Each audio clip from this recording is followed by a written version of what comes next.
हमारे घर में अभी बहुत बड़ी कयामत गुजरी थी, जिसको ज्यादा वक्त भी नहीं गुजरा था। अम्मी यानी जुलेखा बीवी ने सारे मोहल्ले को जमा कर लिया था। सब मोहल्ले वाले एलईडी की स्क्रीन पर नजर जमाए बैठे हुए थे, क्योंकि आज इस स्क्रीन पर कुछ ऐसा दिखाई देने वाला था जिससे मेरी और मेरी माँ की जिंदगी पर बहुत बड़ा असर पड़ने वाला था। लेकिन लोग शायद अपना ईमान ताज़ा करने के लिए आए थे। मेरा नाम एहसान है, मैं कैमरे का काम करता हूँ। मेरे पास जदीद किस्म के कैमरे थे। मुझे अच्छी तरह पता था कि कैमरे को कहाँ और कैसे लगाना है ताकि मंजर बिल्कुल साफ दिखाई दे। आज जो कैमरा लगा था वो किसी आम जगह पर नहीं बल्कि एक कब्र पर नस्ब था, और हम सब उस कब्र के अंदरूनी मंजर को देखने वाले थे, जिसमें तकरीबन आधा घंटा पहले ही मैयत को दफनाया गया था। वहाँ पर मेरा शागिर्द आदिल भी खड़ा था, जिसका काम ये देखना था कि कैमरा अपनी जगह पर ठीक तरह से लगा रहे। मोहल्ले के सब लोग जमा हो चुके थे। कोई कह रहा था कि पता नहीं आज क्या देखने को मिल जाए। कोई कह रहा था कि मरियम ऐसी लड़की तो नहीं लगती थी, लेकिन इसकी सास जुलेखा बीवी ने जो बातें कही हैं उनको सुनकर सब यही देखने आए हैं कि उसकी कब्र में क्या होने वाला है। जैसे ही कैमरे का मंजर एलईडी पर नमूदार हुआ तो लोग अपने कानों को हाथ लगाने लगे, कुछ सजदे में गिर गए, और मैं पागलों की तरह भागता हुआ अपनी बीवी की कब्र की तरफ दौड़ा। मैंने देखा कि वहाँ मंजर था जिसने मेरे होश उड़ा दिए। मरियम मरियम मेरी बीवी थी, जिससे मैंने पसंद की शादी की थी, और निहायत खूबसूरत, नेक, बाहया और मेहनती लड़की थी। पूरे घर का काम हंसी खुशी करती थी, लेकिन मेरी माँ को वो बिल्कुल पसंद नहीं थी। मेरी माँ ने मेरे लिए एक और लड़की पसंद की थी, और उसके साथ मेरी मंगनी को 3 साल हो चुके थे, मगर उस लड़की से शादी नहीं करना चाहता था, क्योंकि मुझे पता चल गया था कि वो किसी और लड़कों के साथ गलत ताल्लुकात में है, जबकि मरियम कुरान पाक की हाफिज़ा और दीनदार लड़की थी। मैंने अपनी माँ को बताए बगैर निकाह इसलिए किया कि अगर पहले बताता तो वो हंगामा खड़ा कर देती। निकाह के बाद जब उन्हें खबर हुई तो तूफान बर्पा कर दिया। उन्होंने मुझे सख्त बातें सुनाई, मगर मैंने फैसला कर लिया था कि अब मेरी जिंदगी मरियम के साथ गुजरेगी। मरियम अपनी सास को खुश करने के लिए हर मुमकिन कोशिश करती थी। वो हर वक्त कहती थी कि एक दिन अम्मी ज़रूर मुझसे खुश हो जाएंगी, लेकिन अम्मी को शायद उससे कोई लगाव ही नहीं था। एक दिन अम्मी ने मुझे फ़ोन किया और घबराकर बोली, एहसान फौरन घर आओ, तुम्हारी बीवी के कमरे में एक गैर मर्द है और उसने अंदर से दरवाज़ा बंद किया हुआ है। ये सुनकर मैं घबरा गया। मुझे अपनी बीवी पर भरोसा होना चाहिए था, लेकिन उस वक्त अक्ल ने साथ नहीं दिया। मैं दीवानावार घर की तरफ भागा। दरवाज़ा बंद जरूर था, मगर ताला नहीं था। मैंने जैसे ही दरवाज़ा खोला, मरियम ने चौंक कर कहा, क्या हुआ एहसान, आप इतने परेशान क्यों हैं? मैंने जल्दी से कहा, कुछ नहीं, बस एक ज़रूरी कैमरा घर भूल गया था, वो अलमारी से निकाल दो। उसने फौरन कैमरा निकाल के दे दिया। कमरे में एक मर्द बैठा हुआ था। मैंने सलाम किया और कहा कि खाना खा के जाना। फिर मैं बाहर आ गया।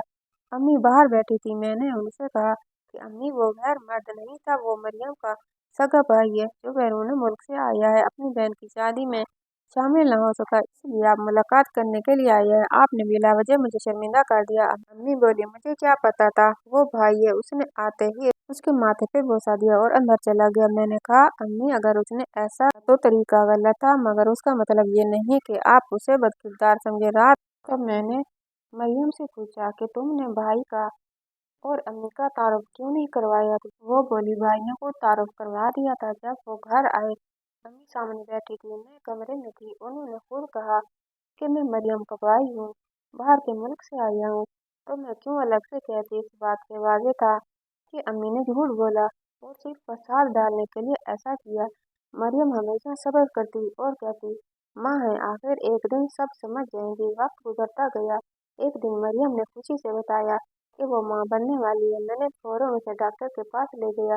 डॉक्टर ने कहा, सब कुछ ठीक है और उम्मीद है कि उम्र के दिन अच्छे गुजरेंगे। ये सुनकर मैं खुशी से झूम उठा, मगर ये खुशी भी सिर्फ मुझे ही महसूस हुई। अम्मी के चेहरे पर वही नागवारी थी। वो बेचारी परेशान होती थी। मैंने उसे तसल्ली दे दी कि जब बच्चा आएगा तो अम्मी तुम्हारे साथ भी ठीक हो जाएंगी। लेकिन मुझे मालूम था कि मेरी माँ एक जिद्दी औरत है। उसने सारी जिंदगी मेरे वालिद को भी इसी तरह जलील किया। अपने ससुराल वालों को भी, यहाँ तक कि अपने घर वालों को भी। जब मेरी माँ की शादी हुई तो मेरी नानी ने शुक्र का कलमा पढ़ा था, और जब मेरी माँ ज्वाइंट फैमिली से अलग हुई तो लोगों ने खुशी का इजहार किया था। कुछ औरतें ऐसी होती हैं, और मेरी माँ भी ऐसी ही थी। जब कोई आपके अपने बारे में कोई बुरी बात करता और वो बात सच्ची नहीं होती तो आपको गुस्सा आता है, मगर जब वही बात सच्ची साबित हो तो आपको गुस्सा नहीं बल्कि अफसोस होता है। और मुझे भी अफसोस होता था। मैंने अपनी बीवी के सामने ये नहीं कहा कि मेरी माँ तो ऐसी ही है, बल्कि मैंने उसे तसल्ली दी कि सब ठीक हो जाएगा, तुम परेशान न हुआ करो। मेरी माँ अक्सर झगड़े भी कर दिया करती थी, खुद ही मेरी बीवी को बातें सुना देती थी, खुद ही कहती थी ये हुआ वो हो रहा है। और अगर कभी सच में ऐसा न होता तो फिर रोना शुरू कर देती और कहती कि इसने मेरे साथ गुस्ताखी की है। जब भी मैं घर आता मुझे कोई न कोई तनाव वाली बात सुनने को मिलती। कभी ऐसा नहीं देखा कि सब कुछ नॉर्मल रहा। अब मेरी बीवी हामिला थी और उसकी हालत ऐसी नहीं थी कि वो इतनी परेशान हो, मगर वो घर छोड़कर भी नहीं जा सकती थी, क्योंकि मेरी माँ ने सारे घर के काम मुझ पर डाल दिए थे और उसके बगैर ये घर नहीं चलता था। एक दिन मैं अफसरदा ही था जब घर में किसी बात पर शदीद लड़ाई हुई और मेरी माँ ने एक इंतहाई कदम उठा लिया। ये सब कुछ बहुत तेजी से हुआ और मैं उस वक्त उस अंजाम से बेखबर था। मेरी 5 माह की हामिला बीवी इस दुनिया से चल बसी। जुलेखा बीबी ने उसे धक्का दिया था और उसका सर दीवार से जा लगा था। जब मैं घर पहुंचा तो मोहल्ले की 2 औरतें पहले से मौजूद थीं और मुझे फौरन अंदाजा हो गया कि कुछ गड़बड़ है। मेरी दुनिया भर के दुख ऊपर आ गए। मेरी बीवी जो माँ बनने वाली थी वो इस दुनिया से चली गई। उन्होंने कहानी घर कर बताई कि ये औरत बिना खा रही थी और तुम्हारी माँ ने उसे पकड़कर थप्पड़ मारा, मगर उसका सर दीवार से जा लगा और वो फौत हो गई। मेरी कैफियत अजीब सी हो गई। यूं लगा जैसे मेरी ऊपर कयामत टूट पड़ी है। लोग कहते हैं कयामत आएगी, और जब किसी के साथ इतनी बड़ी मुसीबत आती है तो वही कयामत होती है। मेरी औलाद भी इस दुनिया में आने वाली थी। मेरी बीवी भी, जिसे मैंने मोहब्बत से लिया था। मैंने अपनी माँ से सख्ती से लड़ाई शुरू कर दी और कहा ऐसा नहीं हो सकता। मेरी बीवी बदकिरदार नहीं थी, आपको ऐसा नहीं करना चाहिए था, आपने क्यों धक्का दिया? जुलेखा बीबी ने कहा मैं तेरी बीवी की जान लेने का इरादा नहीं किया, हादसा हुआ है और हमने अपनी आंखों से देखा है। वो औरतें भी मेरी माँ के साथ थी, मगर वो औरतें भी दरअसल जुलेखा बीबी की अपनी दोस्त थी। मैंने कहा मैं कबूल नहीं करता, मेरी बीवी बद किरदार थी। जुलेखा बीबी ने कहा अगर इस्लाम में कोई किसी की जान ले ले या झूठ बोले या चोरी करे तो उसे सजा भी मिलती है, मगर जिना पर सबसे बड़ी सजा दी जाती है। तेरी बीवी ने जिना किया है, इसीलिए उसका हिसाब आज ही रात से शुरू हो जाएगा। अगर तुझे मेरी बात पर यकीन नहीं तो तुम उसकी कब्र में कैमरा लगा दो और देख उस पर किस तरह अजाब आता है। इस बयान के बाद रिश्तेदार भी इकट्ठे हो गए और मोहल्ले में ये मामला फैल गया। जुलेखा बीवी ने साफ कहा था कि उसके धक्का देने की वजह से वो दुनिया से चली गई है और अब उसे सजा मिलनी चाहिए। अगर जुलेखा बीवी ये कहती कि मैंने जानबूझकर तेरी बीवी को मार दिया तो फिर भी उस वक्त बदला नहीं ले सकता था, मैं किसी की जान नहीं ले सकता था, मुझे बस अफसोस था। मगर अगर ऐसी बातें की जा रही थी तो उन्हें सबूत के साथ साबित करना होगा। मैंने कहा ठीक है, कैमरा लगा दो और हम सब देखेंगे उस पर क्या होता है। मेरा दिमाग घूम रहा था। मेरी माँ ने कहा नहीं, हम ऐसा करेंगे ताकि तेरे दिल में कोई शक की गुंजाइश ना रहे, क्योंकि तू मेरा बेटा है और हम एक ही घर में रहते हैं। मेरा काम कैमरा लगाने का था। मेरे पास बड़े जदीद कैमरे थे, छोटे बटन कैमरों से लेकर बड़े कैमरों तक हर किस्म का सामान मेरे पास मौजूद था और कब्र के अंदर कैमरा लगाना मेरे लिए मुश्किल बात नहीं थी। इसकी इतनी रेंज थी कि हम घर में बैठे मंजर देख सकते थे। मेरा एक शागिर्द आदिल भी था। मेरी माँ ने उसे कहा ये काम तेरा है, जाकर कब्र में कैमरा लगा दे और फिर जल्दी से मैयत दफन कर दी जाए। मेरी बीवी के माँ बाप को भी इतलाफ दे दी गई, मगर जब वो पहुंचे मैयत को जल्दी से कब्रिस्तान ले जाया जा चुका था और जल्दी से उसे दफन कर दिया गया और कैमरा भी नस्ब कर दिया गया। मोहल्ले की सारी औरतें और कुछ रिश्तेदार एलईडी की तरफ देख रहे थे और जैसे जैसे मंजर एलईडी पर आता जा रहा था मुझे ऐसा लगने लगा कि जो कुछ हुआ है वो हकीकत है और मेरी दुनिया उजड़ चुकी है। मेरी आंखों में आंसू थे। लोग कह रहे थे मर्द का दिल नहीं रोता। मैंने कहा मर्द के दिल में दर्द नहीं होता। वो मेरी बीवी थी, मेरा जज्बा था। मेरी माँ ने कहा जब तुम्हें पता चल जाएगा कि वो वाकई बदकिरदार थी तो तुम्हारी आंखों से आंसू नहीं निकलेंगे। बस देखो अभी क्या होता है। उस वक्त मेरा दिमाग कुछ भी संभल नहीं पा रहा था। मैं सोच रहा था कि मैं जिस बीवी को सुबह खुश आमदीद कहकर छोड़कर गया था वो अब इस दुनिया में नहीं थी। वो मुझे 2 दिन पहले बता रही थी कि अम्मी हर रोज मुझसे लड़ती झगड़ती रहती हैं। शाम तक मेरी तबीयत खराब हो जाती है। वो मुझसे कहती थी मुझे कुछ दिन के लिए अम्मी के घर छोड़ दो। मैंने कहा हाँ मैं तुम्हें एक हफ्ते के लिए छोड़ आऊंगा। तुम बस एक हफ्ते का खाना बनाकर फ्रिज में रखकर चली जाना। मगर वो कहती थी अम्मी ताज़ा खाना पसंद करती हैं, फ्रीज किया हुआ खाना नहीं खाएंगी। मैंने कहा मैं तुम्हारी खातिर अम्मी के लिए बाहर से खाना मंगवा दूंगा या खुद बना दूंगा ताकि तुम आराम कर सको। वो चाहती थी मैं सुबह से शाम तक अपने वालिदैन के साथ कुछ दिन रहूं ताकि वो आराम कर सके। वो कहती थी तुम मुझसे प्यार करते हो ना। मैं कहता था बहुत प्यार करता हूँ मगर मेरे और कोई भाई बहन नहीं, इसलिए मेरी माँ ने सारी जिंदगी हमारे साथ गुजारनी है। मुझे भी समझ आती है वो मेरी माँ है मगर मैं क्या कहूँ, हमें इनके साथ गुजारा करना होगा। मरियम कहती थी मुझे कोई मसला नहीं है, वो आपकी माँ है।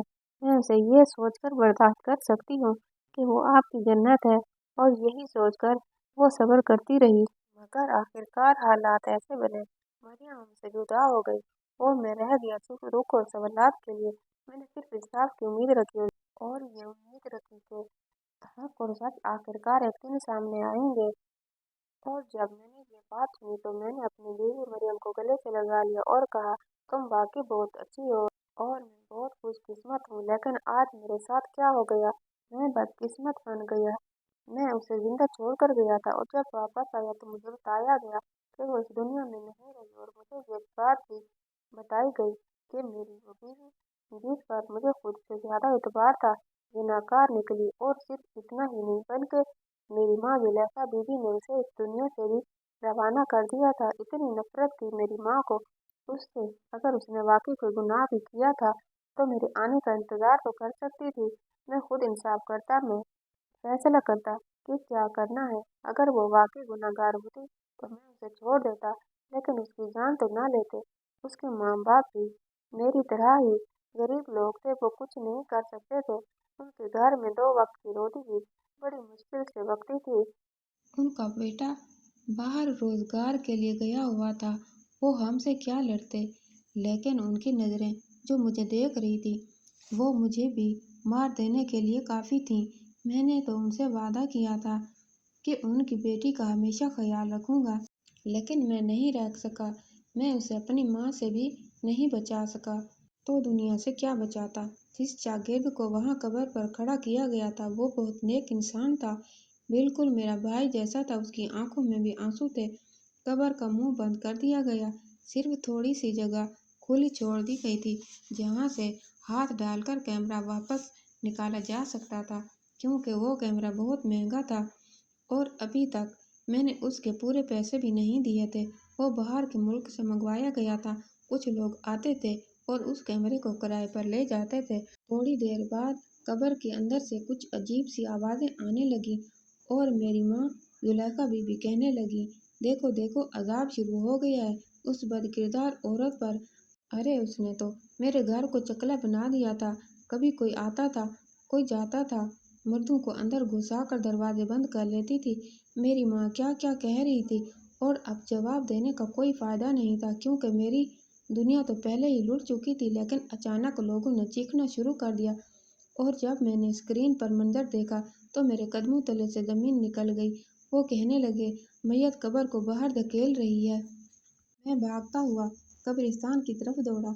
कब्रिस्तान हमारे घर से ज़्यादा दूर नहीं था, बस 2 गलियों के फासले पर था। तभी हमें कैमरे का अक्स वाज़े नज़र आ रहा था, क्योंकि उस कैमरे की रेंज 50 मीटर से ज़्यादा थी।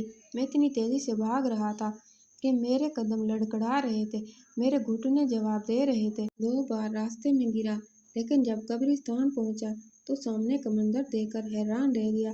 मेरा शागिर्द मेरी तरफ भागा और उसने कहा بھابھی بھابھی بس اس کی زبان سے اتنا ہی نکلا اور پھر دو لوگ مجھے عجیب نظروں سے دیکھ رہے تھے اور کہا تم کس قسم کے انسان ہو، تم نے یہ کیا کیا، یہ عورت تو زندہ ہے۔ ہم فوراً مریم کو لے کر ہسپتال بھاگے۔ ہسپتال والے بھی حیران رہ گئے۔ انہوں نے فوراً ICU میں داخل کیا اور وینٹیلیٹر پر ڈالا کیونکہ اس کے پھیپھڑوں میں آکسیجن ختم ہو چکی تھی۔ میری بیوی مریم اس دنیا سے گئی نہیں تھی۔ دیوار سے سر ٹکرانے کی وجہ سے جھٹکا لگا تھا جس سے وہ گہری بے ہوشی میں چلی گئی تھی اور میری ماں زلیخا بی بی کو اس بات کا علم تھا، لیکن اس نے اپنی سہیلیوں کے ساتھ مل کر مریم کو قبرستان پہنچا دیا۔ کیمرے میں ہم نے یہ منظر دیکھا کہ کوئی اچانک قبر کھودنے لگا اور وہ میرا شاگرد تھا کیونکہ اسے اندر سے آوازیں سنائی دے رہی تھیں۔ کیمرے کے سوراخ سے تھوڑی سی آکسیجن اندر جا رہی تھی جس کی وجہ سے مریم ابھی زندہ تھی۔ یہ خدا کا معجزہ تھا، لیکن مجھے پتا تھا کہ مجھ پر تو کرم ہوا مگر شاید اتنا نہیں جتنا ہونا چاہیے تھا۔ 4 دن تک مریم زندگی اور موت کی کشمکش میں رہی۔ ڈاکٹرز کوئی اچھی خبر نہیں دے رہے تھے۔ میرے پاس جتنے پیسے تھے وہ سب ختم ہو چکے تھے۔ میں مقروض ہو گیا تھا۔ میں نے لوگوں سے قرضے لیے تھے، لیکن لوگ بھی میری مدد کر رہے تھے کیونکہ میری کہانی پورے محلے میں پھیل چکی تھی۔ ہمارے محلے میں ایک بہت امیر شخص رہتا تھا، اس کا نام سونا تھا۔ کہا جاتا تھا کہ اس کی جوان بیٹی اور بیوی اس دنیا سے جا چکی ہیں۔ اس کے پاس دولت بے شمار تھی مگر خرچ کرنے والا کوئی نہیں تھا۔ اس نے کہا کہ میں تمہاری مدد کروں گا، تمہیں پیسے دوں گا، جب تمہارے پاس ہوں تو واپس کر دینا، اگر نہ ہوں تو مت دینا۔ میرا بچہ اس دنیا سے جا چکا تھا۔ وہ معصوم اپنی ماں کے بطن میں ہی دنیا سے چلا گیا کیونکہ اس حالت میں اس کی جان بچنا ممکن نہیں تھی۔ میرا ایک بہت بڑا نقصان ہو چکا تھا، لیکن اب اللہ سے یہی دعا مانگ رہا تھا میری بیوی مریم کسی طرح بچ جائے اور مجھ پر کرم ہو۔ میری ماں سارے رشتہ داروں کو برا بھلا کہہ رہی تھی اور ابھی بھی یہی کہہ رہی تھی کہ میں نے کچھ نہیں کیا، میرا قصور کوئی نہیں ہے، بس یہی اس کی زبان پر چل رہا تھا۔ 12 دن بعد میری بیوی مریم کو وینٹیلیٹر سے ہٹا دیا گیا، لیکن وہ ابھی بھی ICU میں تھی اور 1.5 مہینے بعد اسے کمرے میں منتقل کر دیا گیا۔ ڈاکٹرز نے کہا کہ اب وہ بولنے کے قابل نہیں ہے، اسے مصنوعی پھیپھڑوں سے سانس لینا پڑے گا۔ اس کی حالت اب بہت نازک تھی۔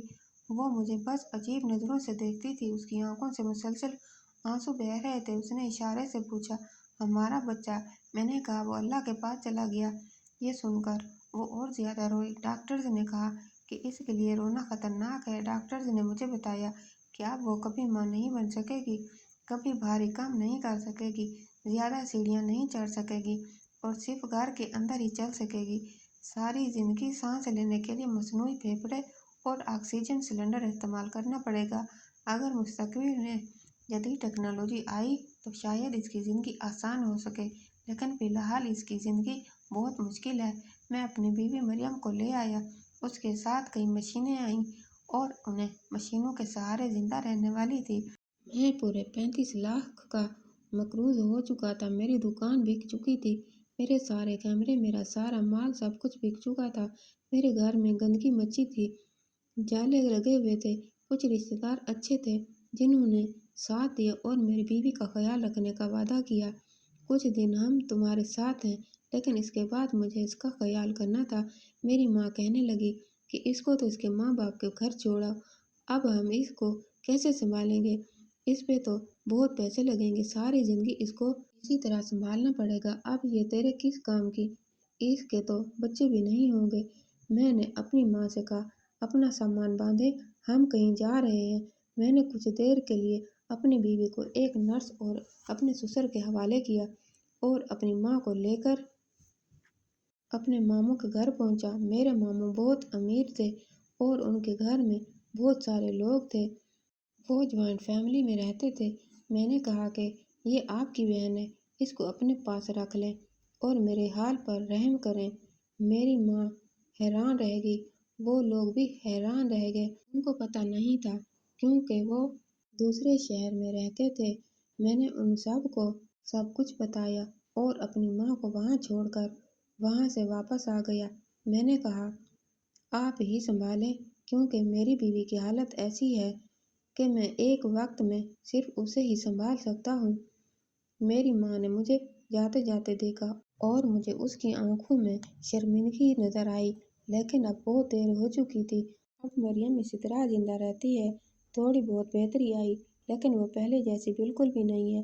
میں نے اس سے معافی مانگی اور اس نے کہا، اس میں آپ کا قصور نہیں، وہ زیادہ باتیں بھی نہیں کرتی۔ ڈاکٹر کہتے ہیں ایسے مریض کی زندگی زیادہ نہیں ہوتی، وہ ایک عام انسان کے مقابلے میں آدھی رہ جاتی ہے۔ میں تو اسی بات پر خوش ہوں کہ وہ مجھے چھوڑ کے نہیں گئی، لیکن جب بھی اسے دیکھتا ہوں میری آنکھوں میں آنسو آ جاتے ہیں۔ آپ میری مریم کے لیے دعا کریں، کوئی کرشمہ ہو جائے، جیسے اللہ تعالیٰ نے معجزہ کر دکھایا کہ اس کی جان بچائی، اسی طرح صحت بھی واپس آ جائے۔ یہ سوچتا ہوں تو بہت پریشان ہو جاتا ہوں۔ وہ کتنی زیادہ صحت مند تھی، کیسے بھاگ بھاگ کے گھر کے کام کرتی تھی، مجھے ایک صحت مند اولاد دینے والی تھی، اور اب اس کے ساتھ کتنا کچھ ہو گیا صرف اس لیے کہ میری ماں کو اس سے نفرت تھی۔ بس وہی ساس بہو کی روایتی نفرت جس نے اتنا بڑا نقصان کر دیا۔ مجھے نہیں لگتا کہ میں اپنی ماں کو کبھی معاف کر پاؤں گا، لیکن اب میری ساری زندگی اپنی بیوی کے ساتھ گزاروں گا، اسی کے ساتھ رہوں گا۔ وہ مجھے کہتی ہے کہ آپ دوسری شادی کر لیں، پر میں ایسا سوچ بھی نہیں سکتا، کیونکہ یہ سب میری وجہ سے ہوا ہے۔ میں ساری زندگی اس کے ساتھ گزاروں گا اور ایسے ہی گزاروں گا، اور اگر اللہ نہ کرے وہ مجھ سے پہلے اس دنیا سے چلی گئی تو پھر بھی دوسری شادی نہیں کروں گا۔ عورت کی محبت میں بڑی طاقت ہوتی ہے، لیکن مرد کی محبت بھی کسی سے کم نہیں ہوتی۔ ناظرین، یہ ہماری آج کی ویڈیو تھی۔ چینل کو سبسکرائب کر دیں۔